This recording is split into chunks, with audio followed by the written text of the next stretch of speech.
You are now listening to the Pelicans post-game report, Flash Report. The previous interviews you've done, you've talked about how impactful Stan was for you early in your career. I was just wondering, what ways did he help you specifically when you were just getting started in the NBA? He taught me about professionalism, how important attention to detail was, how important preparation was. He reinforced a lot of the things that I was learning and thought that I knew, but he reinforced them in a way that set me up for a long career. And without having played for him in years 2 through 6, those 5 years, I would not still be playing and have had the career that I've had without Stan. Hey, JJ, this is Fletcher Mackel from NBC here in New Orleans. I was just going to ask you, David Griffin said that every move the franchise made this offseason was about grit and toughness. How do you get more grit and toughness without bringing in tough guys? Is it a mindset? Is it a coach? Is it practice habits? Just how do you get tougher and have more grit? That's a great question for Stan, because I know he's a big fan of that book. I've probably read it multiple times. You have to bring in the right people, and that's not to say that people here before didn't have grit or weren't tough. It has to be a collective mindset. I think Stan does as good a job as anybody in teaching how to be tough, in showing how to be tough. Example of that, and just in terms of the grind and the mental toughness of the season, I played for Stan for 5 years. I'm not saying that he would never blame us, because there was definitely some blame placed on our shoulders. But Stan was the type of coach. Stan is the type of coach who's going to look in the mirror first. He's going to assess things that he did right, assess things that he did wrong. He's always going to sort of point the finger at himself first. That's mental toughness, and that gets passed down and carried on in the locker room from him to guys like me, Steven Adams, Eric Bledsoe. Then it goes down to the young guys. So that accountability, that's part of mental toughness. And that's something that, we all have to learn periodically throughout our lives. And Stan will be great with that. What's up, JJ? This is Will Guillory with The Athletic. You talked a bunch about why you think Stan Van Gundy is a good coach and he's been so impactful throughout your career. But why do you think he's a good fit for this team in particular? And on top of that, I feel like it would be weird if we didn't ask about the mustache, man. So is it here to stay? Is this just a training camp thing? What's going on with that? So the reason I think Stan's such a great fit for our team is because he is what our team needs. We need a teacher. We need someone who is going to put us all in positions to succeed. We need someone who's going to hold us accountable. We need someone who's going to mentally and physically, and verbally motivate us. I think he carries a level of respect with him on the court, in the locker room, in the media, that we need as a group. In regards to the mustache, it's a few factors going on here. First and foremost, I'm here solo. My family is in New York. They stay in New York. My wife doesn't let me grow a mustache, so this seems like a perfect time to have a mustache. Number 2, just want to provide some like emotional support for Stan here in his first couple weeks on the job. So this is an homage to him. And then 3, the original motivation behind the mustache was I got really into all the Mission Impossible movies over the last couple months and would just turn them on after a couple glasses of wine. And what I noticed in the final one is that Henry Cavill's character has a phenomenal mustache beard combo.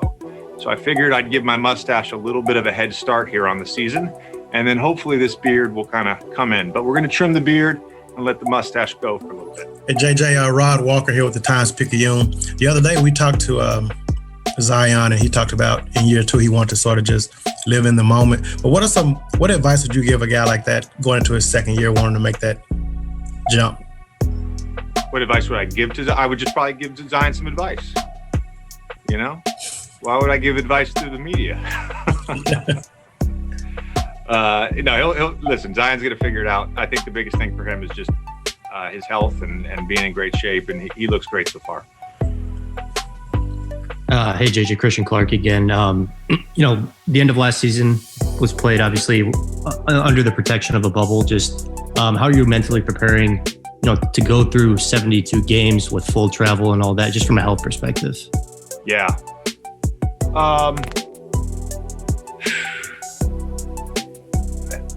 My first thought on that is just hoping that we can have a season without too many disruptions.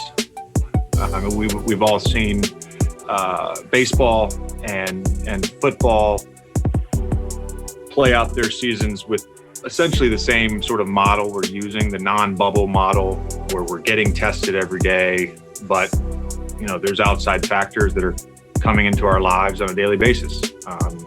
We're not as protected as we were in Orlando. So your first thought is just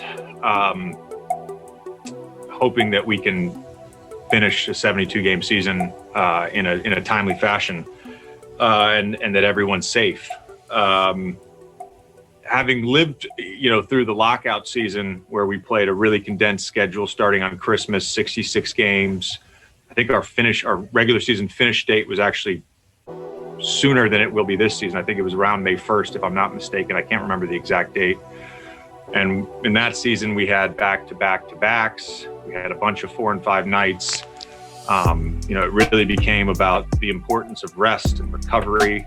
And this season is going to be very similar. I think the teams that can stay healthy, and I know, I think it was Luka Doncic or somebody like that said it, who's going to have the biggest advantage. It's the teams that don't get COVID. The teams that really can sort of keep this virus out of their locker room and out of the building. It's scary, but that's just reality. And then the teams that really take advantage of the rest and recovery aspect, because it is a condensed season. Hey, JJ, Caroline Gonzalez here with the Pelicans. 2 questions for you. First one, how is Josh Hart as a roommate/landlord? Yeah, I'm not paying him rent. Not paying him rent yet. It's been great. I'm very fortunate that I've had good friends on this team. Drew let me crash at his place this summer when we were getting ready for the bubble, and Josh and Shannon have been nice enough to let me sleep in their guest room until I find a place of my own. I'm going to see a place today, so hopefully by the end of the weekend, I won't be their roommate anymore, but it's been nice. I mean, Josh has a chef. He's living first class. Lunches and dinners are paid for. I'm sure I'll figure out a way to get him a nice bottle of Chateau Latour or something like that, one of his favorite Bordeaux's, to repay him. What's up, Josh? This is Will Guillory from The Athletic. You're obviously going into potentially the last year of your deal. So what are you looking to really show this season as you head into, a really important year of your career? Just show that I'm healthy, getting better, obviously, offensively, shooting, being able to take the basket, defensively, make strides there. So this showed that, I keep getting better every year and I'm healthy and I'm able to play a full 72+ games.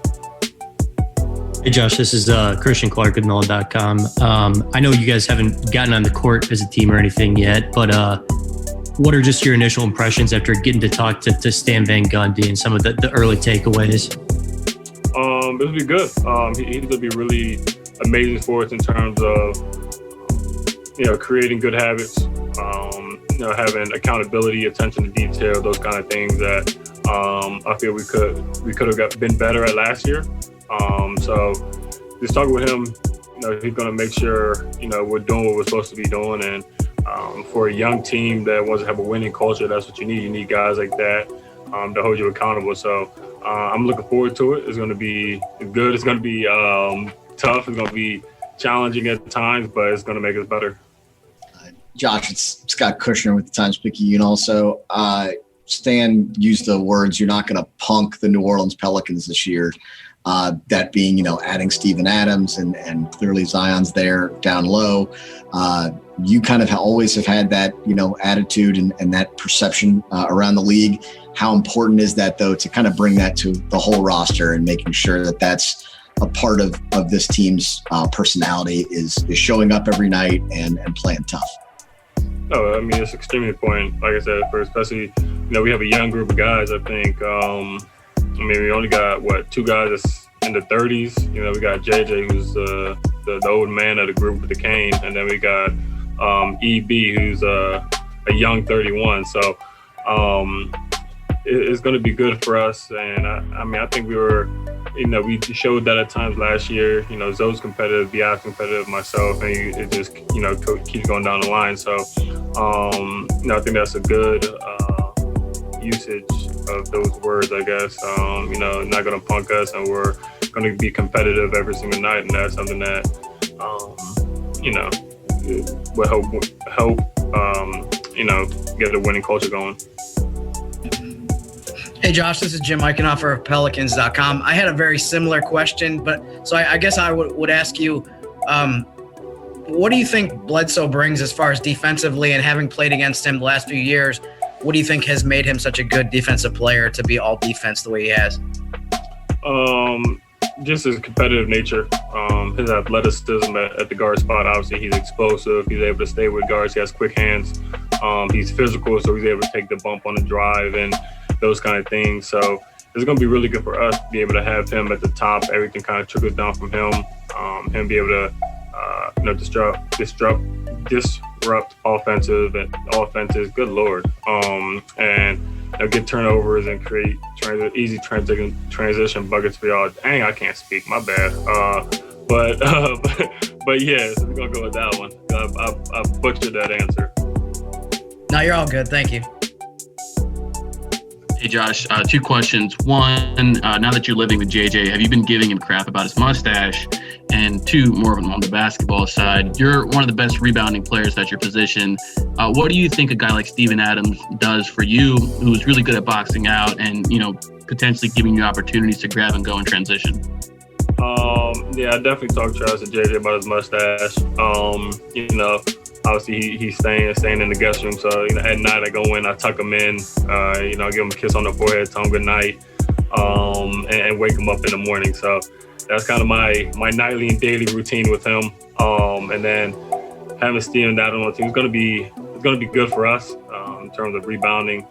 Honestly, at first I kind of hated it because every time we played OKC, I always have like 14 or 15 rebounds. I had my career high against OKC in rebounds, and now he's coming up here trying to steal them all. So, but he's gonna be amazing for us, especially on the offensive glass, creating extra opportunities, for everyone, and having that kind of a big body, is going to be amazing. Getting guys open for screens, and everything. So, and he's quite the character you guys have kind of already seen. So it's gonna be good having him around. Hey Josh, Christian Clark here again. What are your thoughts on just 72 games, navigating that from a health perspective, and not being inside of a bubble? How will you approach it? Honestly, I don't really do too much, anyways. I kind of in my own bubble, in the sense I really just go to the gym, work out, do those kind of things, come back at the house. My girlfriend works till like 7, so I just normally I play video games. Now I'll go golfing with JJ, and that's really about it. So, I have a chef that comes to the house twice a day and cooks meals. So honestly, I don't really even leave the house that much, honestly. So for me, it's gonna be cool in terms of 72 games. It's obviously going to be interesting, but you're able to, normally we're 82 games. So, we're going to be able to pace ourselves, well, and make sure we make a run, in the playoffs, because that's our goal. And obviously it's new. A lot of guys haven't done it. I haven't done it, but, we're looking forward to it. Hello, Josh. Christos Saldas from Greece. I would like to ask you how far from the playoffs are the Pelicans of this season? And also, what are your personal expectations about the next season? I think we're right there. I think we're a playoff team. We got toughness. We have a great competitive nature. An amazing coaching staff. Already have, great team camaraderie. So we're all those things that helps contribute to a winning culture. So I think we're a playoff team, and We all do, and that's half of it. So we just got to go in, especially in training camp, and get those habits down that will make us successful in a lot of these games, especially close games, but where we got the lead in the fourth, and we're able to, instead of give up that lead, we're able to extend that lead. So that's that. And then the second half, like I kind of said earlier, just continuing to show I got better, shoot the ball better than I have, last season. That's a big goal for me. Being better defensively, obviously. We got EB and we lost Drew, so that kind of balances out. But I want to make sure defensively I take, see myself up to the challenge of guarding some of the better players and just doing those kind of things. Subscribe now and stay up to date for all things New Orleans Pelicans.